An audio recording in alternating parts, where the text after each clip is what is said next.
It seems these days a lot of people are saying that AI is leading to a potential creative apocalypse.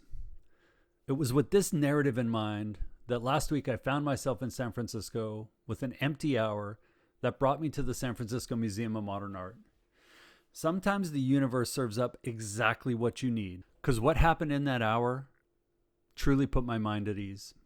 For those who don't know me, my name is Jason Sear, and I'm currently the VP and Head of Design for Cisco's security business. I've spent 25 years learning to build software people actually love to use. On YouTube, I share practical ideas related to design, product leadership, and AI. It's for designers, PMs, and engineers who truly care about creating impact, not just shipping features. So if any of that resonates with you, consider subscribing. All right, let's get to the topic. So for the past 2 weeks, I'd been immersed in 2 separate conferences, one on cybersecurity and the other on design. And in both, the message was that AI would revolutionize everything. The sentiment was clear: adapt or become obsolete.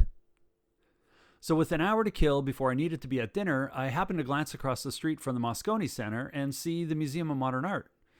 My introverted social battery was extremely low, and I needed to recharge, so I made the spontaneous decision to visit. I'm glad that I did, because it gave me a fresh, new, positive perspective. What I experienced inside wasn't just art. It was a powerful reminder of what makes us, humans, irreplaceable as a source of creativity. Ruth Asawa's sculptures hang in space like living organisms. Each intricate wire form was shaped by her hands over countless hours, patient, meticulous, surely influenced by her experiences in Japanese internment camps during World War II. Looking at these beautiful forms, you feel the weight of her story. Her technique developed through years of practice and experimentation. No algorithm could replicate the depth of human experience woven into these sculptures. Then, moving to another gallery where there were massive abstract canvases that speak in a visual language that feels almost primal. They don't just show us something, they make us feel something. The artist's physical relationship with the canvas, the materials, the spontaneous decisions, the courage to follow intuition rather than procedure.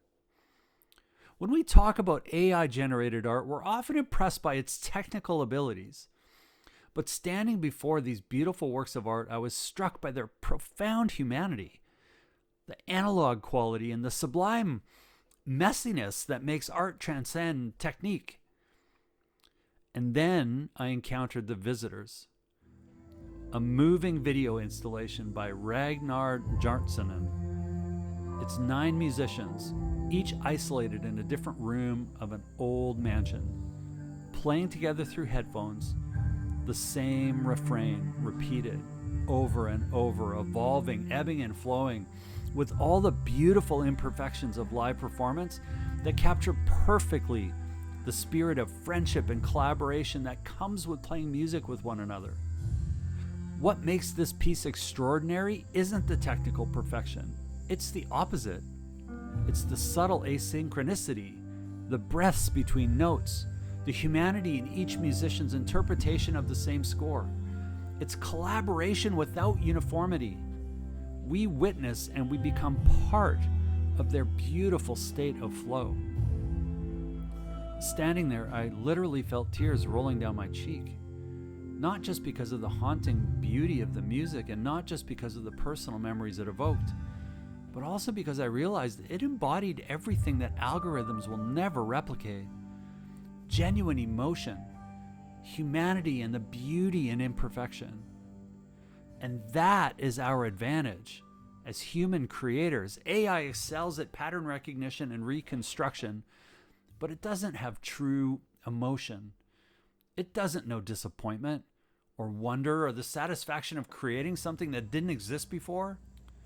Now, anyone who knows me knows that I'm not suggesting we ignore AI tools. They're absolutely incredible, and they're here to stay.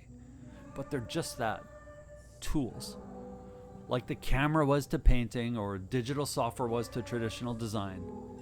The future belongs to creators who understand that AI should amplify our human capabilities, not replace them. It should handle the procedural so that we can focus on the visionary. It should execute the predictable so that we can explore the unexpected. So next time that you hear that creativity is under threat, remember, machines can generate, but only humans can truly create.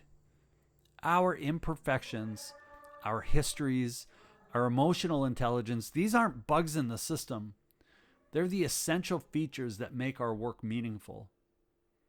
So until next time, please keep creating, and I'll see you soon.